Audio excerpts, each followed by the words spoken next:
Hey guys, Jack Beach here again from Dynastic Dating with another episode of the Preach with Peach podcast. Today, I've got a very special guest. He's someone that I've known for a long time on Twitter. This is the first time we've been face to face, as it were, but I'm very excited to be able to pick his brains and to share some of the wisdom that he's got. His name is, of course, Dovid Feldman, correct? Perfect. Got it right. Dovid Feldman, he's a marriage counselor. He offers marital counseling to people in his local area, but I believe also to people on the internet as well, if you want to get it correct. Yeah, all over the world. All over clients the world. everywhere. Perfect. And today he's going to be sharing his wisdom with us. So I'm so grateful for him to be here. So thank you very much, Dovid. Sure. I'm very excited. And Jack, it is just definitely a pleasure to speak with you in person, if we want to call this in person.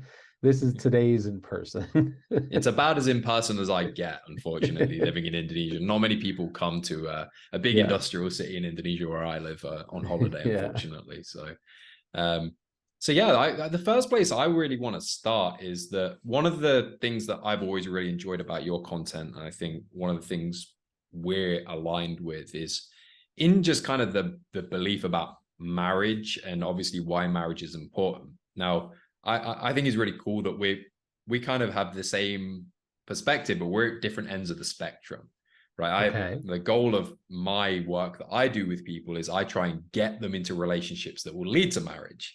You know, I'm very much at the very beginning stages, whereas you're more in the middle to the end of like when people are in a marriage or, you know, trying to make their marriage better, or maybe perhaps trying to get it back on course. I fix the problems that you start. Yes, exactly. That's a great way of putting it. And I just kind of, I'm always curious to hear from other people, like, why do you think that marriage is so important? What is it about marriage that is such a key thing in your mind? Sure. Well, I think like you said, we both feel the same way about it. Otherwise, you wouldn't be doing your work.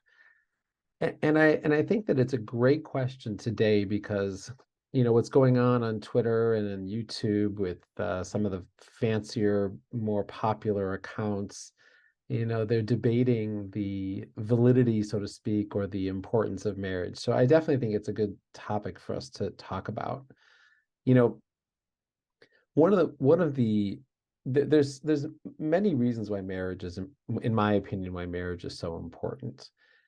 First of all, as a religious person, I believe that it's God's will that a man and woman should join together as one flesh and create a family and establish a unit called a family that's the anchor of which is marriage. So I think there's a spiritual aspect to getting married, which I also think a big part of that is lost today as well. Yeah, absolutely. I think people have completely, you know, they hire a priest or a rabbi or whoever it is to do the ceremony, but that's just because you have to have a priest or a rabbi or, you know, somebody to do the ceremony. I don't know how many people are actually in marriage because it's a spiritual mission. And I feel that is important, and that is actually a piece of what I do when I work with couples, no matter whether they're Jewish or Christian or Islamic, because many of us share that same belief. But that's more like on a more high level spiritual perspective. You know, I think it's fair to say you're a married man with a child, and I think it's fair to say that there's no better way for us to jump from boy to man than through our wives and then through our kids. Would you agree with that? No, 100%. I think the first step of becoming a man is getting a job. The second step is then taking responsibility for other people. The job takes responsibility for yourself. And then when you get into a relationship, you have family, it only just takes it up the next level. I think that responsibility is so key. Totally. Yeah. And taking responsibility is a big part of it, but there's a lot more to it as well. And I'm sure you'll agree with me that there's, especially since men and women are so different. So I'm not going to talk about a woman's journey right now, just because, first of all, that usually gets me in trouble when I do that. So I'm going to skip that part of the conversation. But for men, there's a whole part of who we are as a human being, that it's easy to be bypassed without having a woman in our life. Yeah, agreed. So that would include things like character development, strength, fortitude, courage, um, emotional, access to our access to our emotions, compassion. The list just goes on and on. And this is, just the most basic thing of getting along with another person. I mean, these are all ways in which we grow enormously as individuals. And it's really to our benefit that, we go through this process. And it's very, very exciting, important, and meaningful for Yeah, us. I think that's a key And word there's no as well. substitute. What was that? It's meaningful is the key word as well. I think this is like I know you were discussing kind of other, you know, other perhaps accounts or different perspectives, shall we say, on marriage. And I think one of the things that they really always focus on is in the here and now, and less so in kind of the meaning and depth that comes later in life. You Mhm. know, it's great to be young, free, and single when you're 22, 24, maybe even 26. You know, if you're in that same position when you're 60, your life is really going to lack that meaning. Which, whereas Oh if you yeah. get into that, earlier, and you build it over 40 years, the amount of meaning and depth to your life that comes through marriage, through a family, is something that I think is a bit of a ticking time bomb actually in the West. Actually, that attitude, that's going to be problematic. And I just want to give a little Yeah. story as well, quickly. Okay. You mentioned one of Yeah. the things about growing up as a man, and it kind of gives you that courage. I can attest to this. Like, I'm British. In Britain, we have no scary wildlife. Okay, guys. There's no bears. There's no cougars. There's no wolves anymore. Anything like that. And I now live in Indonesia. And last night we had an animal get into our house, and I've got a baby who was sleeping. I've got my wife there, and I, as a British man, had to stand up and kind of like, I was forced to be more courageous than I am. I'm not I'm not a wildsman. I'm not a woodsman. I'm not into that life. But You're not one of these British hunters that goes on the safari or anything like oh, that? not No. even close. No, I'm avoiding the safari. I'm in a nice hotel tucked away on a beach somewhere. But it's it's it turned out to be a mouse. It was just a little mouse. But in that moment, I didn't know that, right? And I had to really kind of say, okay, I have to push myself and become more of a man in this moment to protect my wife and my kid from this potential, this potential disaster that was befalling us. So this Yeah. tiny little dormouse. But it did. I had to get out there, I had to face it, and then get it out the house. And Right. it's a very maybe trite story that maybe, but it is kind of a good microcosm of, in that moment, I felt it. I felt I can't hide from this. I can't run away from this. Like, this is my responsibility. This is my duty to become Wow. a better person in this moment and be Yeah. more brave. And this was last night. So that's why it stuck in my memory when you Sure. said that. Um, Sure. so yeah, that growth is so important. Oh yeah. And it's something that's, you can't, it's incomparable to, I like to say it's incomparable to any other experience that we have as men. Um, and part of that is that there are people who do go on personal journeys which are very, very deep and meaningful. Mm, So I don't in any way make light of any of that. But with marriage, it's not about you. yes. So it all of a sudden expands your sense of um, growth to not just how you're experiencing life, but how those in your care are experiencing life. Mm, And that just, creates such a different human being, such a different person. And so that and that's like a really important idea when you're going into marriage, and these are just, we talked about the spiritual journey I just mentioned, the yeah. personal growth journey, but there are other aspects as well, which is that, marriage is a mission, and I love that idea. Can you elaborate on that? I'd really be curious to hear your articulation of that. yeah, it's kind of like I work, and this would be interesting for you as well because you're in the dating field. I think I even tweeted today, you know, um, I tweeted hookup, then comes situationship, then comes dating, then comes engagement, then comes marriage, then comes divorce. Mm-hmm. And then I said, and then comes hookup, etc., etc. And it's a very pessimistic way of, you know, Of course, there's always exceptions, right? But yeah, but generally. you know, and it's a pessimistic way, but the point of that tweet, and a lot of my tweets unfortunately are very cryptic, but there's always something behind it. And Mm-hmm. what I mean by that is that most people look at marriage, in my estimation, most people look at marriage as an extension or an upgrade from dating. Yeah. So they want to date because they either want sex or companionship. And so they find the right girl, however that is, whether it's face to face, and you're the expert at that, you know, how to help men find the right woman. Mm-hmm. And then they develop emotions, they become, exclusive, and then they want to take it to the next level, right? So you're dating a girl, could be 2 years, 3 years, and you just kind of, a lot of guys are just fine with with just staying there. But women, of course, want the security of taking it to the next level. So she badgers you a little bit and she puts a little bit of pressure on, or maybe you're starting thinking a little romantic, Mm-hmm. long term. And they decided to get married because marriage is the next step, right?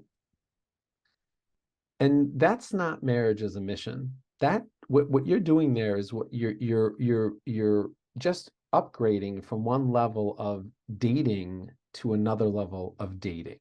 Mm-hmm. The reality, the way I look at marriage, is that marriage is completely different, a completely different era of your life. It's a completely different purpose. It's a completely different relationship. And dating is merely what we do to get us to the brand new experience of the mission of marriage, which is commitment, family, protection, connection, caring, serving God, building a legacy. It is a completely different experience than dating. It is not just because I really like you, so hey, let's get married. And unfortunately, many of us just fall into that because that's what we've learned or seen or know or are taught. You know, I liken it to, this is an example that I use, which I've used on other podcasts, but I think is a very valuable example. Mm. And that is, if you want to climb to Mount Everest, if you want to climb Mount Everest, right? Again, something evidently you're never going to do. That's not your type of No, thing. that's not my gig. No. Me neither. But if you're going to climb Mount Everest, right? So there's a lot of things that have to happen before you climb Mount Everest, Yeah, for right? sure. First of all, you've got to do your research. You see, it's a lot of online looking around. You got to do the calendaring. You got to pay for it. Mm-hmm. You got to go to this sports shop and buy all the equipment. You got to actually go to base camp. You got to get there. It's like in Kathmandu or Nepal Yeah. or wherever it's at. And you got to get your oxygen tanks, right? All that stuff that you're doing literally has nothing to do. It's not part of climbing Mount Everest. It's just the prep work you need to do in order to then begin the mission of climbing Mount Everest. Yeah, I like that The metaphor. Yeah. actions that you take when you climb Mount Everest don't look anything like all that prep work. Mm. And that's how I see the difference between dating and marriage. Dating is all the prep work that we do to bring us to the altar, from whence there we can then climb Mount Everest. So in my mind, that's the proper way to view marriage. It is not just another phase in the dating process. It's not like, oh wow, we really like each other, so let's put a ring on it. No, we put a ring on it when we want to take on that massive responsibility and that exciting, beautiful journey of soul to soul, heart to heart, making one flesh with all the other aspects of it, lifetime of commitment, growing personal growth that you're going to have to do in order to do this, having children, all those different things that are required to build a family and build a legacy. That's the mission of marriage. And when you have that framework, things like your personal happiness, divorce, I found somebody better, I'm not thrilled anymore. All that stuff just seems so it just it doesn't it doesn't really enter into the equation because you're on a mission, right? So when you're on a mission, you're not thinking about all that stuff. You're working with your partner to build something greater than just the you two. Yeah, no, I love that metaphor, and it chimes a lot with, because I do something similar with my own clients in the way that I approach it. Is like the way I like to phrase it is like, what we're doing is we're giving you the preparation for when you meet the right person, right? Like I'm getting all those little obstacles that perhaps you faced, or the little challenges, or giving you the communication style. Like one of the things you mentioned about the importance of connection, and like I have a actual framework for how that actually happens and how we communicate in a way that allows us to be Oh able to yeah. connect with other people. Yeah, I like that. I And saw that. yeah, it's really good. But it works. Yeah. And it's all about that preparation for when you meet that right person, then you're able to take that opportunity. And we also do things to create more opportunities, right, as well. But it's about getting the right person and then being able to intentionally move forward with that person. It's almost like kind of approaching it in a similar way, but then there's the middle stages. You're taking them from that middle stage to the final one as well. And I really, really like that idea. And I think it's something that I'm going to kind of use as well when guys do get to that point of giving them that right mindset for it. Because most of my clients they split into two camps as Christians, generally Christians or religious people, but generally Christians who are looking to take more of a spiritual journey. And it's a lot more, the path is a lot more clear for them. It's a lot more defined. And then I have the other guys who are kind of more conservative leaning, but not necessarily religious. And then that path is a lot less defined. And I think it'd be very useful to kind of have that kind of metaphor for how they interpret that, and how they kind of not interpret, visualize going through the dating process. Because one of the things that I do talk about is how important it is to be intentional in this. And being intentional doesn't mean, like, there's a problem in Christian communities of being too intentional to the side of not actually necessarily enjoying the time that you're spending with the person. Like, you have to enjoy it. You have to like the person, that's like, you have to enjoy their company, but still being intentional within that this is not just we're spending time, like hooking up, or not, like you use the word situationship, which is occasionally I hear these things from culture, and it really hurts me inside. That's one of them. Well, I just remember when I was a kid, when I say kid, when I was 17, 18 or 19 or still 20. a kid, really. Yeah. But to me, it's a kid. I call my clients kids. If in their 40s, I call them kids. Okay, I'm like, okay, you two kids are doing great. They just think it's so funny. But I mean, I remember when I was a kid, like if you kissed a girl, like you were going out. Like that's what that meant. Like there was no, unless you were a known like serious womanizer player guy, which is very rare. Yes. But if you just went out on a date and it got to the point where you were necking or making out, that was a sign that you were boyfriend and girlfriend now. Yeah, it had a That's what it cultural meant. weight to it, right? Yeah. Oh yeah. There was no, if I had done that with a woman and then she found out the next day that I did that with another woman the next day, that would be like, fire and brimstone. Like that would have been the end of, my reputation as a decent person. But I guess today, it's expected, I guess. I'm not sure, but it seems so foreign, to an older person like me. Yeah, it's tricky. Like it's really, really tricky, because like we've kind of, one of the problems that people have dating today, and one of the reasons why it's so difficult, I think, is because the cultural significance of those kind of moments have become so blurred.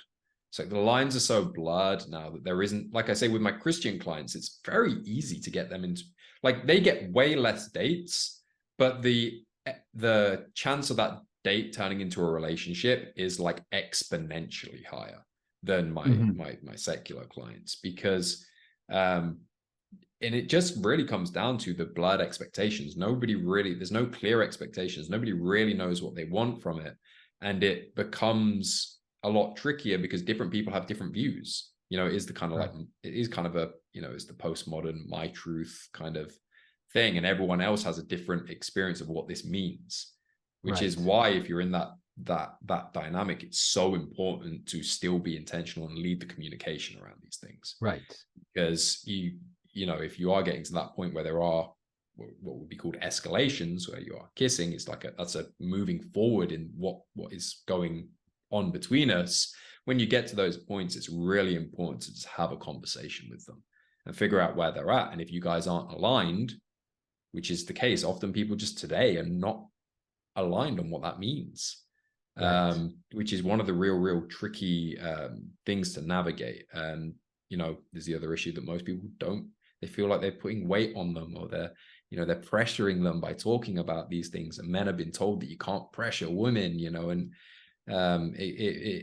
there's all these different things going around in people's heads, and they just don't know what to do. There's no clear guidance. There's no clear path to follow. Totally. That's one of the reasons why, you know, actually get so much success, because I give them a path to follow. And if the women are not following them that same path, we say, well, it's just not that we don't want the same thing. In which case we can move forward, you know, whatever moving forward might be. Well, I think in my end of the spectrum, you know, I think it's very similar. Even once you're within a marriage, you know, one of the things that I work with my clients on is I always tell them marriage is more about what you do than how you feel. Yeah. And it's amazing that when, you know, you and I were talking about working out in the gym before and how it's kind of like a formula. And I don't want to boil down relationships to a formula, but I can put it. What was that? There is an element of it to it. I've got a system that works. It just works. Yeah. And it's like in the same thing within a marriage, you know, I have these 5 foundations that I work with couples on, which is like, you know, appreciation and goodwill, communication, listening, boundaries, and sex. Yeah. You know, and it's like, if we get those things right, almost all the other problems like just completely fall away. Absolutely. And there's hard things that you can do, like when I say hard, like practical things that you can do in each one of those areas, and simple ways of viewing things. A lot of the work that I do with my clients is kind of straightening out their head, you know, so that they can be in a good place in order to accomplish those 5 simple tasks. Yeah. You know, how do you make your partner feel appreciated? Not that difficult. Whether you're a man or a woman, it really isn't that difficult. No, it's not. You know, how do you communicate without blame, shame, guilt, you know, criticism? Well, I can show you how. It's not that hard. You know, how do you listen properly? What does that look like?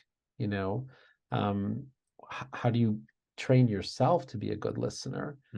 You know, without getting defensive and argumentative.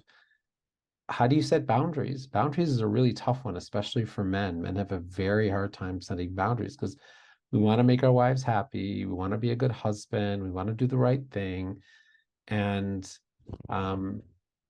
we don't want to upset. No man wants to upset his wife, you know, but so we have to learn how to set boundaries. Both men and women have to learn how to set boundaries.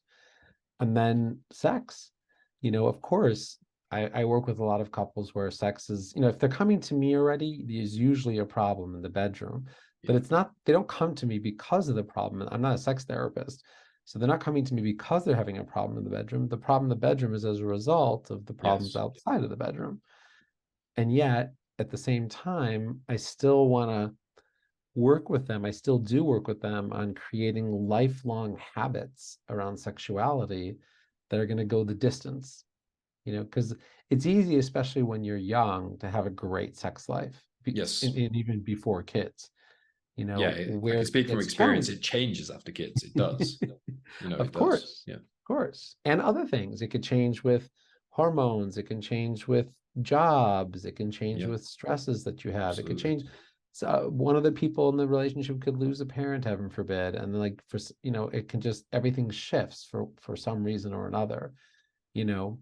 And so how do we set up a an attitude and a framework around sexuality in order for it to be successful? So it's like when you do these 5 things, if you can get, to a good place, the positivity in the relationship just skyrockets. And a lot of times by the time I'm finished with my clients, they don't even really, they don't even really remember what it was. I take notes, so I know exactly why they came to me. So I'll go back and I tell them, get oh, okay, that. is this still an issue? Is this still, oh, I don't know. I don't even remember. And It's I very love that. easy. It's very easy for us to, when we move through life, to forget what we were like before. It's like it's always been like it is right now, hasn't it? Like, I get that too occasionally. Like, yeah. Well, actually, I'm curious about this because you work with couples, and I was thinking about this when you were speaking, because one of the things I like about my own work is like I'm just working with a guy who's single, right? They're not in a relationship yet, but all my clients are single. Sometimes they might be dating someone, or in that kind of situation, or early relationship. But like the thing I actually like about that is I don't have to, I can just go in and work on them, and then I don't have to worry about like kind of like too many cooks spoiling the broth, Oh as yeah. it were. And like I was just thinking when you were speaking, like how does that go in terms of like the difficulties within the relationship? Because I would imagine, like this is on my own, just from my own thoughts, that you basically need both people to be on board for this to work, right? Like, and I'm sure you can make improvements and they can come on board through that, but like how does that kind of like the dynamic of working with 2 people opposed to one, like how like I don't know, that's quite a broad question, but I'm sure you have some thoughts on Sure, that. sure. Actually, I kind of created my own methodology specifically because of that. Mm. And it started when I was in couples therapy, my wife and I, back in my early 40s, Mm-hmm. and I thought it was a disaster. Total disaster. And why is that? And I use an analogy for it now. I say, one of the things I advertise in my everything is that when I work with couples, I actually meet with them separately. Okay. And the reason why I do that is because I say I would never put an angry tiger and a hungry lion in the same room together just to Yeah, it see makes what's going to sense. happen. Yeah. It's all that And tension already there, right? The oh, it's terrible. Terrible. sabotaging the each other constantly, I'd imagine. Yeah. Oh yeah. And so I have some, it's a very interesting approach. I meet with them primarily separately, which is unique for them, but Mm-hmm. it's also safer for them too. Yeah. Because like if the woman wants to tell me something about her husband, she can share it with me without worrying about, like that Will Ferrell scene in one of his movies where he just says, oh, I was thinking about the waitress next door. I thought this was a safe zone. Why can't I tell you? His wife is staring at him like, people can share things with me completely authentically and Mm. honestly. Very interesting what you hear behind the scenes. Yeah, I can And imagine. then when working with him, he has that same privilege, and that same luxury of being able to open up, which is very important for men because oftentimes in therapy, men don't feel heard. Why not? Because they say something and their wife is coming in from the side saying, well, I never said that, or well, I only said that because of you. And it's they just, they don't feel safe, you Mm-hmm. know? And so and then we eventually, after a few sessions, will meet together. But even these together meetings, they're kind of scripted. So I have an agenda, I run the show, I do not just let anything fly, Mm-hmm. and I referee because my goal is not to just let them, spiral out of control. Yeah. By the time we meet together, there's usually a lot more positivity, goodwill, excitement, looking forward to new things. And that's really what we focus on. Yeah, I like If that. there is something that comes up that needs to be discussed, I almost always know what it is in advance. And I also let the other person know what it is. So if the wife is going to bring up something because her and I decided that she needs to share this thought or feeling with her husband, I'm going to call the husband first and kind of get buy-in from him that he's able to hear about this topic and that he's willing to own whatever piece he can. And it works magic. I mean, sometimes it's the first time the wife is able to say something to her husband, and her husband's able to look at her and say, hey, I didn't realize that hurt so badly. I'm really sorry. That was never my intention. I really like that. I really like that, because what you're doing is you're taking, like, through creating that kind of framework and keeping it very much like in a structured environment, is you're actually taking away that emotional reaction, like that instinctive reaction when someone says like something that hurts you. And like, that's always the problem. It's the way you react to we and it's natural. Like if someone says something that we don't like to hear, our ego's natural response is to protect ourselves from admitting that we did something wrong or hurting someone, however you want to phrase it, right? Like it's a it's an instinctive thing within us that serves a purpose as well. But like, this is one of the things that I actually, I can't do it in quite the same scripted way, and because I'm not on the dates with them, but this is also one of the things that I try and teach my clients, which is really key, is this, like, what most people would call it is like emotional control. I don't like that phrase, because I don't think you can control your emotions. They just come, they go. It's how you respond to them, right? And it's about how you are able to acknowledge those emotions without reacting instinctively, or to the best of your ability anyway. And yeah, I really like the way that you do that, because I think that really can allow people to actually communicate openly rather than just responding, right, instinctively jumping at each other. And I can totally see how that works, like when you're describing it. I really like that idea. And like, even for like for instance, today I had a couple where I gave the woman the liberty to share her thoughts and feelings, and she did so in a way that I felt was accusatory, blaming, critical. And I don't blame her. She's a sweet lady. She wasn't trying to, but she's just using the words and the way people speak that we all normally use. So before I allowed the husband to respond, I said to her, because we had gone over the proper technique once before, but she kind of threw it out the window. I was just doing her ad-libbing it happens, right? We're all imperfect. So I said to her, well, let's take this as an opportunity in front of your husband to actually phrase your emotional concern, your pain, according to the methodology that you and I learned. And we went through it together. So I said, okay, well, these are the 4 steps, and da da da da. And then she turned to her husband and she rephrased everything in a non-blaming, critical way, where she was sharing her emotions and asking for change without making him feel 2 inches tall. So then I turned to him and I said, how did that feel? He's like, oh, much better. And it's like, people need to learn. I created these methods because I had to learn. And I'm sure you also, I mean, is that some of the origin of your techniques, is from your own experience? Like, how did you?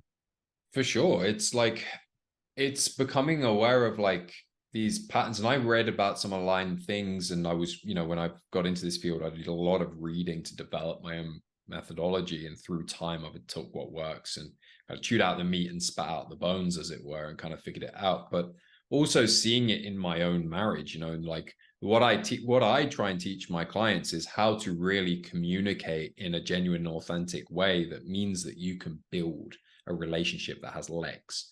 I'm not trying to get them to get as many dates as possible, to be like the women you don't really care about, how to lead that as far as it can go. It's very much about how can we do this in an authentic and genuine way. So even the women it doesn't work out with, didn't work out for the right reasons.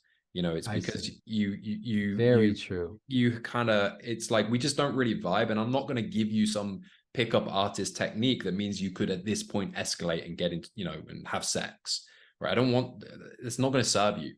Right? It's not going to make a healthy relationship. I'm not going to give you the tools to convert an extra 20% of women.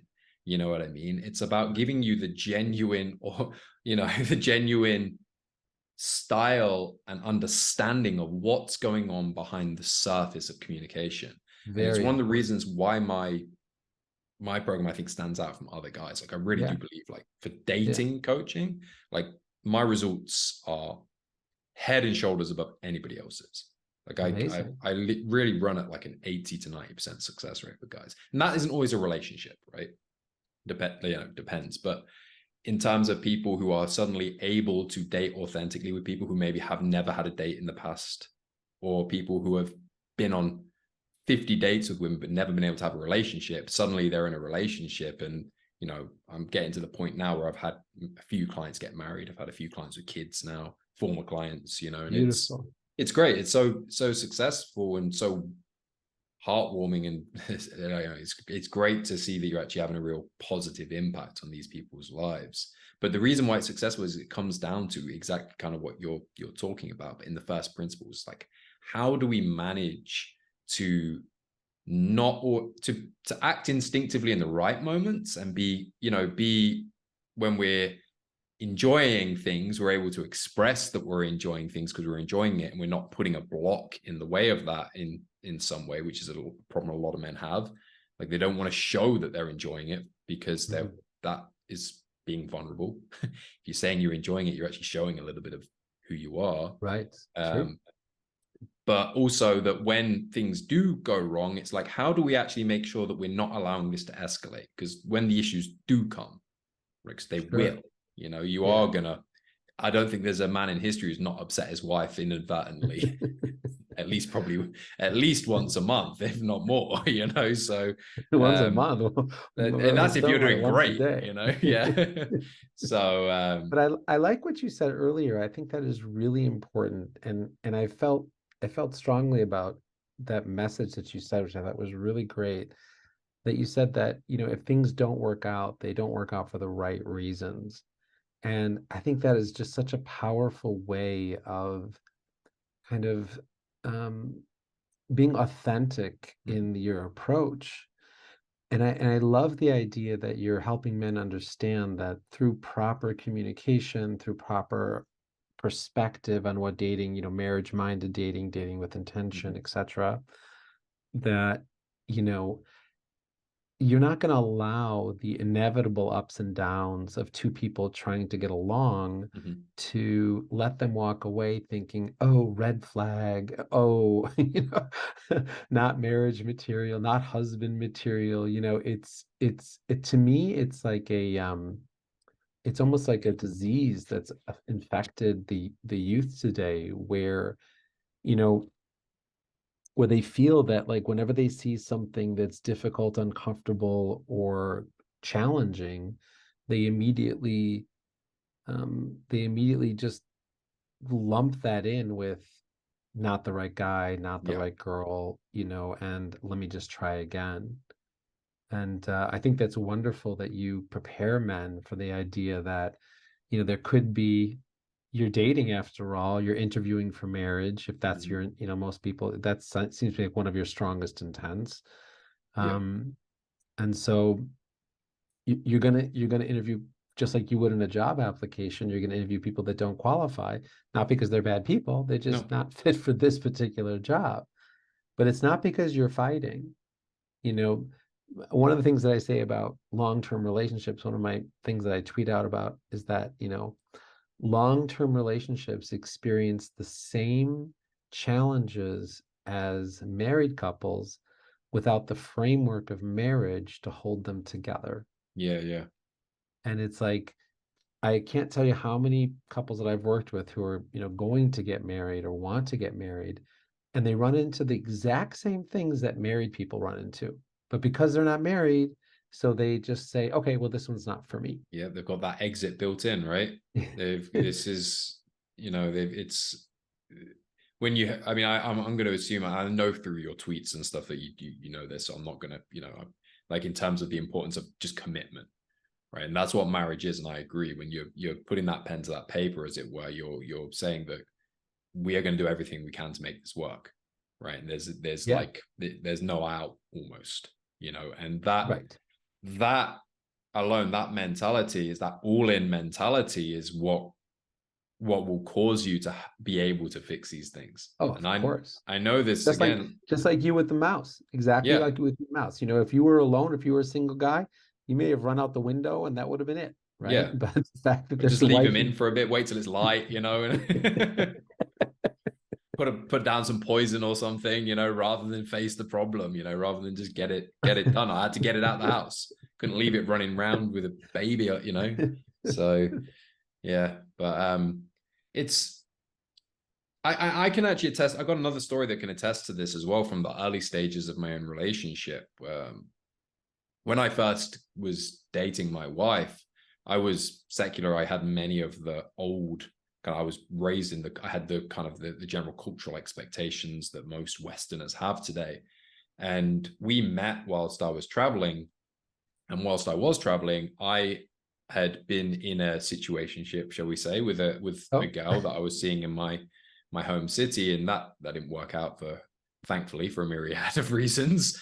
But okay, I was still talking to her, messaging her from time to time when I was traveling. And then I met my wife, and we began dating. She comes from a more traditional background, and she was very clear, like, we're going to do this. We have to do this seriously. yes, And there came a point where I was, in that serious situation. But I remember distinctly feeling I had, like, in case this doesn't work out, I have this girl back in my home city that I was still messaging from time to time, that was like, I was giving myself an exit ramp, yeah, and then yeah, me and my now wife had this discussion one time where she was like, what's happening here? And like, I basically I remember she having sniffed it. this. Yeah, she She sniffed sniffed it it. on She knew what was going on. And you. I've always been quite an honest person. So like, I wasn't trying Uh, to hide it or anything, but uh, this was very early on. We were probably been dating like a month or something, uh, and I was, I remember thinking in my mind, like, if I tell this woman back in Leicester, where I'm from, like, it's over. That means I have to commit to this and commit to here. I was in Indonesia, like, and I remember having this internal battle where it's like, I always saw it. And that's when I realized I'm seeing this as an exit ramp. And I came to the conclusion that's not healthy. If I want to make this work, I have to close that exit ramp and focus in on this. And I did that. And I'm very glad I totally. did. But I probably wouldn't have done it if my now wife hadn't have forced me to confront that issue, which kind of Of is a course. great tie-in for what we were talking about at the beginning of this this podcast, this discussion about how having a Very. relationship forces you to grow as a man, Yeah, right? totally.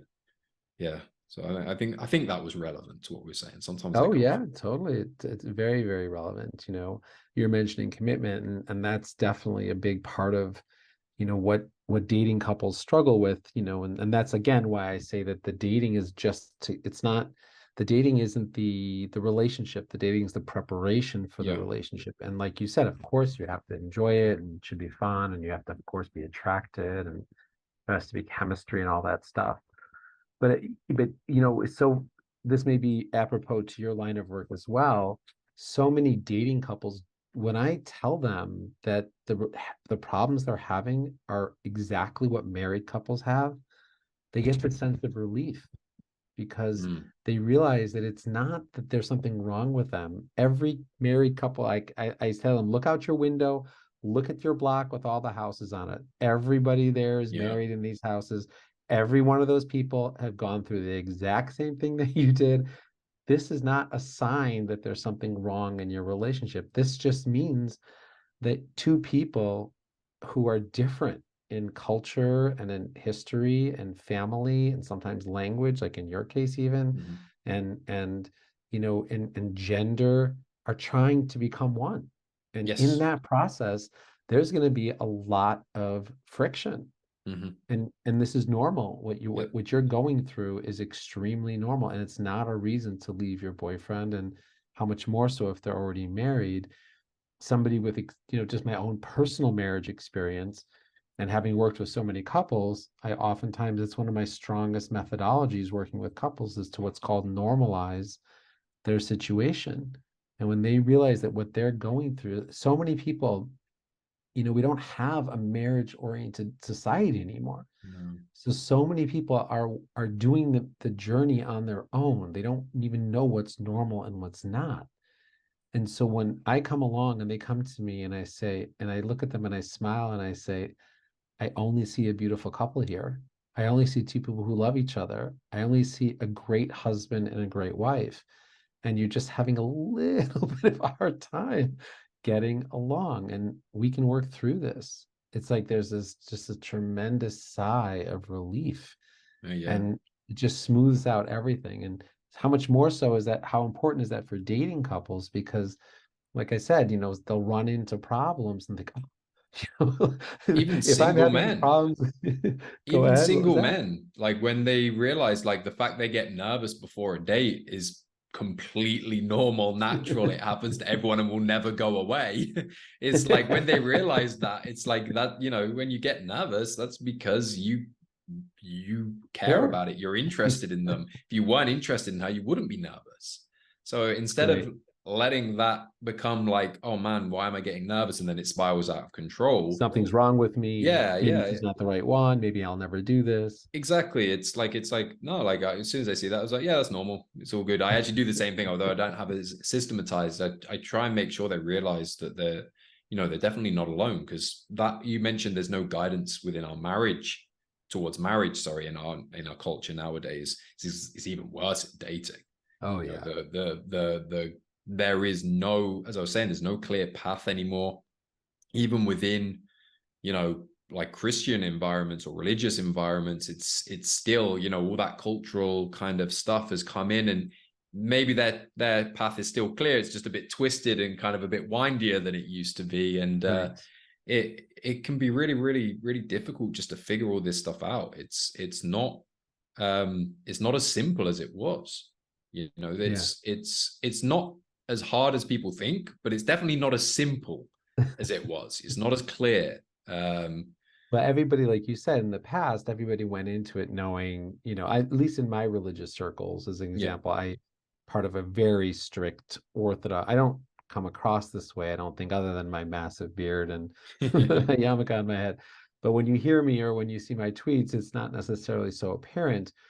But in my culture, it's normal for young couples to date, 3 to 6 times before they've decided they're getting married. Mm. And there's no physical touching, and there's no kissing or holding hands. And sometimes if they need, they'll extend to 9 dates. Sometimes it's after the second date. Yeah, yeah. um so it's very, and these couples have fun. They do fun, they take boat Of rides, course. they go to the Statue of Liberty, or if they're in California, they'll go dolphin watching on a boat or whatever it is that they do. And they enjoy each other, and they'll spend time with each other, take great walks and get to know each other, and they fall in love, so to speak. Not really, because how can you do that under 3 dates? Yeah. But they get excited about each other, Yeah, of and then course. the next step is marriage. Yeah. Yeah, It's it's pretty very crazy. clear. And it's simplified, right? Everyone knows where the expectations are, everyone knows what they're doing, everyone knows where they stand. Whereas nowadays, that those roots, those foundations have been taken away. No one knows where they stand, and that's where a lot of the difficulty lies. And that's why it's so important to know where you stand, because Yeah. you can't know where the women you're dating are going to stand, and you can't expect them to stand in the same place as you anymore. You can't have expectations. You can't have you have to respect them as an individual. Like, this is one of the things that was really, really important to learn, that you have to respect them as an individual, and wherever they're at, you have to meet them where they're at, but you have to know where you're at. And Uh-huh. if those two positions are not aligned, then there's nothing really you can do at that point, and it's not something you should try and force. Now, if people are willing to move and move towards you, and you're willing to move towards them a little bit because you both actually care about each other and you're willing to make those kind of cooperative changes, okay, then we can work with something, right? But the Uh-huh. first thing you have to figure out is where you stand and what you want, and you Totally. have to be clear Yeah. about that. Yeah. So How for many guys out date? Let there me who ask are, you. go on, yeah, I yeah, want to ask you just a question about that, because how many dates, if a guy says to you, I'm looking to get married, he yeah, comes to you and he says, I'm looking to get married. Obviously, I'm not going to ask him on the first date, no, you know, but I'm, the intention behind this excursion into dating is to find a wife. Um, how many dates with a woman would you encourage him to have before he pop? Meaning, when you're working with men, first of all, do you have a general time limit? Like some people say 6 months to the ring. If after 6 months either side is not ready, it's time to move on. But how many dates would you say a guy has? So I want to know the answer to that question. And then the second question is, how many chances should the man give her before he says this is a waste of time? So on the first one, the very glib answer is unfortunately however many feels right. Like I don't have a set amount. Like I've had an Orthodox Christian guy who proposed to his girlfriend within 3 months. Okay. They're married. They have a kid now. It's going great. Beautiful. Congratulations. I've had another client who's been dating a woman for last time we talked, 18 months when he met with me. They're still not married. They have plans to get engaged. Sorry, I think they're engaged, but they're not. I can't remember if they're engaged or they're planning to get engaged. I forget now, actually. But okay. And for me, like, I don't think there's a right amount because it depends who you are, what you want from life, and where you're at in life as well. I think as long as you both have the intention, you both are understanding where this is going and that we have, we're clear about where we want to go towards that. That's the most important thing. And sometimes the actual circumstances can be different. So I don't like setting a time limit because I generally don't like setting expectations full stop. Like I don't ever tell guys when they're dating, for example, to go into the expectation this is going to turn into a relationship, right? That's the goal.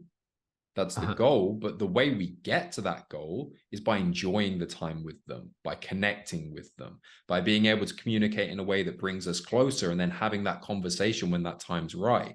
So we have the goal of getting there, but we never have the expectation. Because as soon as we have, say I said there's 6 months to the ring, right? If you're approaching 5 months and she's not quite there, and like you are and she's not quite, and then it's like you have this in the back of your mind, suddenly your behavior is going to start changing. You're going to get stressed. You're going to get like there's this deadline coming up, and I don't think you can put deadlines to a relationship personally. So it's a very glib answer, but it depends. Well, it just listen, depends. It seems to work, in the way that you work with men, it seems to work well. Yeah. I think oftentimes women are more concerned. By the way, I also think that this is more of a concern for women oftentimes than men. Like, I think a lot of women who want to have marriage and children aren't going to be willing to wait around 18 months if this is, if there's depends not at their age. What? Yeah, it depends on their age. Yeah, it depends on and that's age. one of the contextual things. Like the guys who got married within 3 months, they were older. And they wanted kids. So there was a more of a contextual time pressure. And they're also, Orthodox Christians. They have, there's also the cultural environment that supports it. But like the call before this, I was chatting with a guy who's 26, I think, or 27. He's just 4 or 5 dates in with a girl that's going great. It's got potential legs to it. I think this is a good dynamic. She seems great. He's a good dude. And they are not religious, right? And they're younger. She's younger than him. She might be 24 or something. She might be 25. There's not the same time pressure, if you know what I mean. They've got a bit more time to let things build out and kind of flesh out a little bit. And then if you they don't have to get married in 3 months. No, exactly. And if you set that expectation, you might, like the way that I view it is like on a long enough time frame, it's going to be more beneficial. You have a great relationship that leads to marriage that takes 2 years compared to trying to rush it into a year and it breaking down. Yeah. Right. So it's one of those things that like you have to kind of figure it out and work it out. And again, it all comes down to the way you guys are communicating. I say the same thing with getting into the relationship, making it official, as it were. Some people do it in the second date. It's fine. Some people, like this guy, he's been on 4 dates with it. It's probably not going to happen yet. I had a client got into a relationship last week. This is their 5th date. Some people, it takes 2 months. Like, for me, like, I don't think you ever need to wait that long. I don't actually think you do. Like, if you know, but sometimes it just takes a little bit more time to flesh it out. And I would rather they have a great relationship than try and stick to some arbitrary time limit. You know, Right. it's a bit tricky. And there's a second half of your question. What was the second half? I Yeah, forget. yeah. The second half of the question is like, how many dates would you recommend, a guy go on if the man's looking for marriage and the woman keeps saying, well, it's clear that she's not. I want to become a doctor first. That's 8 years. Yeah. Uh, how many dates would you encourage him to go on before you say, listen, you're just not aligned? Or let's just say he wants to live an Orthodox Christian lifestyle and she's just clearly going the other way. Maybe she was Christian or she is Christian Mhm. and she keeps dropping hints that, she's headed in the other direction. How many dates do you recommend or would you advise? And again, I understand that, and I'm just asking on Generally, yeah. average. Yeah. For me, it all comes down to the way that they are feeling about it, right? So the first time that happens, the first time these feelings creep in, where it's like, oh, maybe we're not quite aligned. There's just that little seed of doubt, right? Mhm. That's the first time it kind of like you get that little sense that maybe this isn't quite right. What I would say is like at that point, first time you get that sense, you have to talk about it, share about it, communicate about it. And then how do you feel after that conversation? Right? During that conversation, has there been a point where it feels like they understand your perspective and they're coming around to it? Maybe you actually understand their perspective a little bit more and you maybe realize like actually it's more okay for me than I thought it was before we had the conversation. Maybe it's like so the way that I would say is once that seed of doubt comes in, the first thing you got to do is not let that doubt grow without first talking to them about it. Right. Mhm. And that's That's a when great, yeah. that's when that doubt can turn into other problems, right? Like I kind of call when you have these I call them emotional blockages where you feel a certain way about something and you're afraid to talk about it because of the way it makes you feel, basically. Uh-huh. And when you let that build up, it's kind of like a kettle that's boiling. It's like the longer you leave it to boil, suddenly it starts boiling, and then the pot's in, and then all these shoots of steam come out, and all these little like unintended Of course. manifestations of You're what you're fighting about everything feeling else. kind of shoot out, right? So the key is to when that feeling comes is to confront it and to communicate about it. And Yeah. then at that point, you will find out through those conversations like where you guys meet. And if they don't meet at that point, wherever that is, and it becomes clear that there's this we do have completely misaligned objectives here, Uh-huh. at that point, it's like, okay, we've talked about it. I'm not just making a decision on my own. It's got to be a kind of like you've got to explore it first rather than Sure. making that decision, if that makes That's great. sense. That's great advice, Jack. You know what? I just do want to say that I really do appreciate the work that you do, No, thank you. because it's like I can just imagine if a young single man having very little experience or maybe some bad history with dating, and it feels like you, especially with your kind of spiritual approach and your religious background and the values that you have from that, you're really helping steer young men in directions that they really want to go. And Yeah, that's I hope really so. good for them. And it's just beautiful. I mean, it really is important work. I mean, it's so necessary today. I mean, that Unfortunately, compared true. to Andrew Tate or this or that, it's like so important that you're wholesomely helping men have real relationships with women and establish something that could last a lifetime. So good for you. Yeah, appreciate it. That's why I say we're just at different ends of the same spectrum. We're doing the same thing, we're just at different stages. Yeah. So like it's yeah, no, I think there's a real lack. I think one of the reasons my actual program such messaging resonates is because there's not many people who view it in this way. I think in this sphere, most of it is kind of pick up, or it's kind of almost too traditional. And like Uh-huh. I come from, I was raised secular. I met my wife secular, and I dated. All my dating life has been in the modern style of doing things. But my wife is a Christian, and she comes from a very traditional background. Mhm. And she before we met, she lived and worked in Australia, so she'd become a bit westernized, right? So we kind of met in the middle a little bit, and I can see things. I can like unlike most people who talk about traditional values, I literally live in a properly traditional environment where my wife's family are very traditional. her parents were, Right. and she's quite modernized. She lived in a big city. They moved to, she was born in the big city. Her parents moved from the village to the big city, but they've still got that kind of village mindset, Sure. whereas my wife was born in the big city and then went abroad, crucially, and has been, and obviously been married to me. We've been together 7 years and become very westernized in the process. But I'm one of the few people who can see things from both lenses. And I can see the flaws of the traditional model, because there are flaws.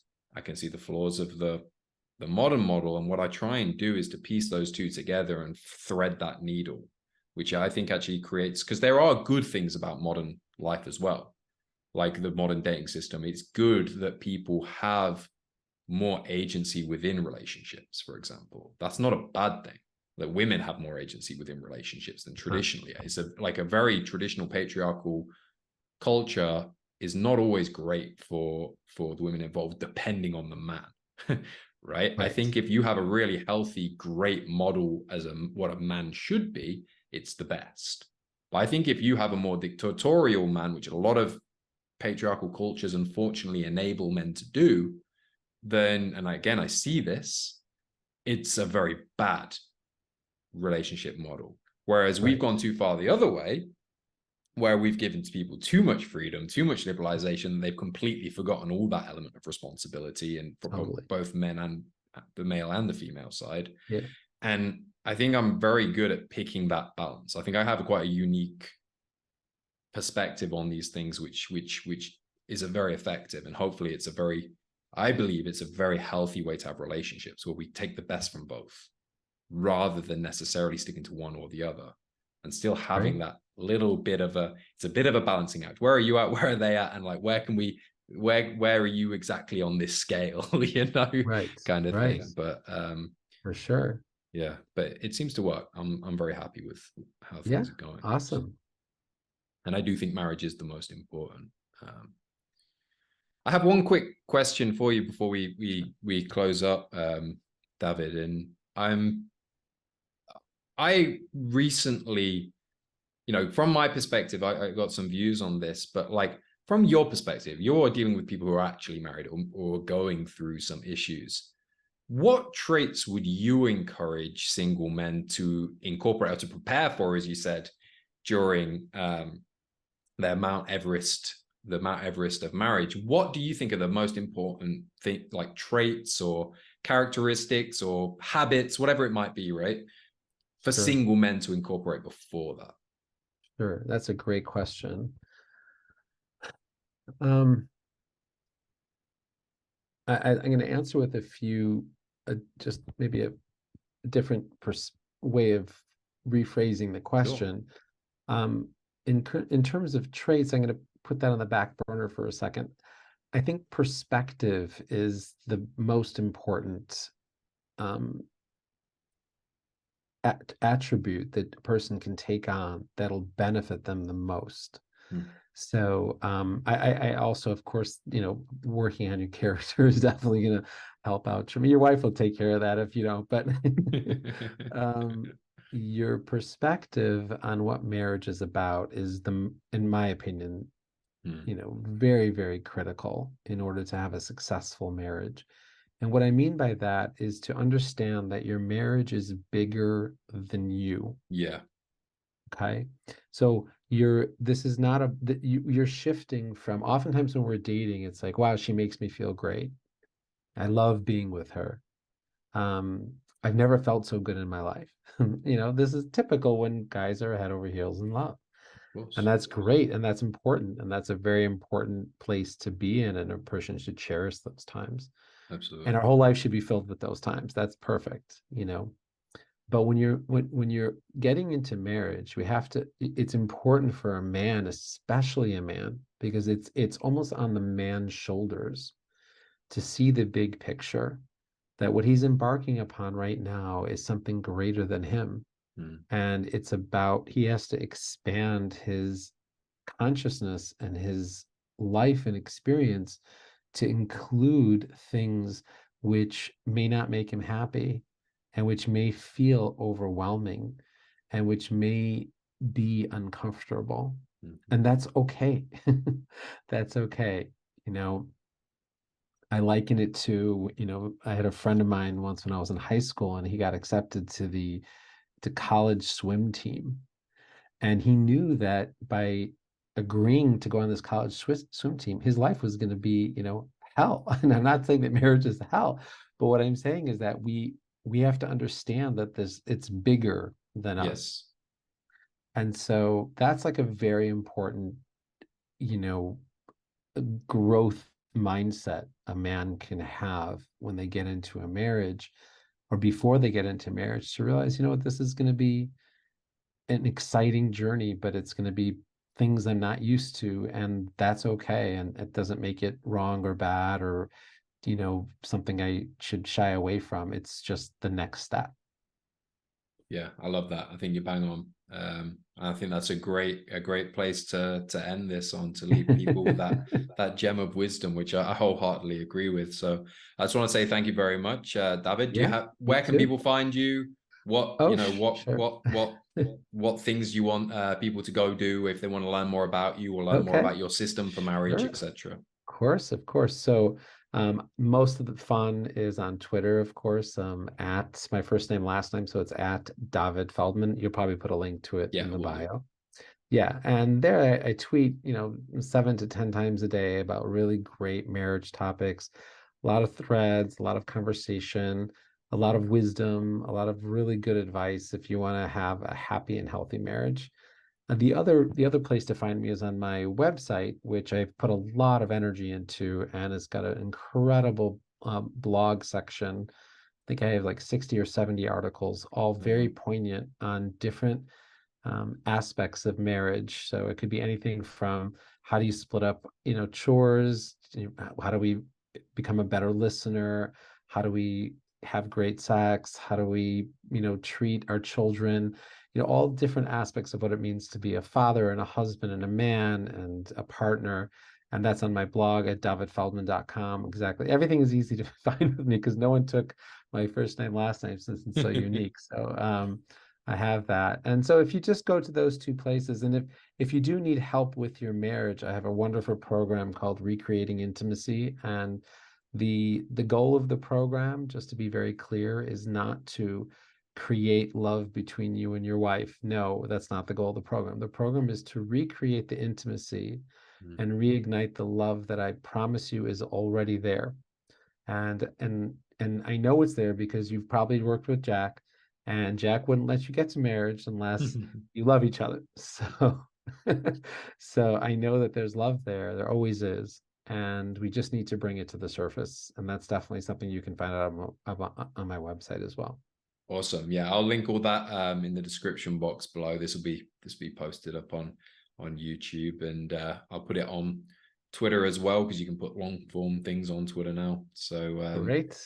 Yeah, and thank you very much for your time. It's been great. I think it's really valuable for a lot of people in a lot of different ways. So hopefully you guys listening and I really can enjoyed it too. I'll recommend you to some of my clients too who are struggling. People on Twitter ask me all the time, how do I find a girl? And definitely send them your way. Yeah, I'm the man. That's what I do. All right, guys. Thanks for listening. This has been the Preach with Peach podcast, and yeah, Jack out.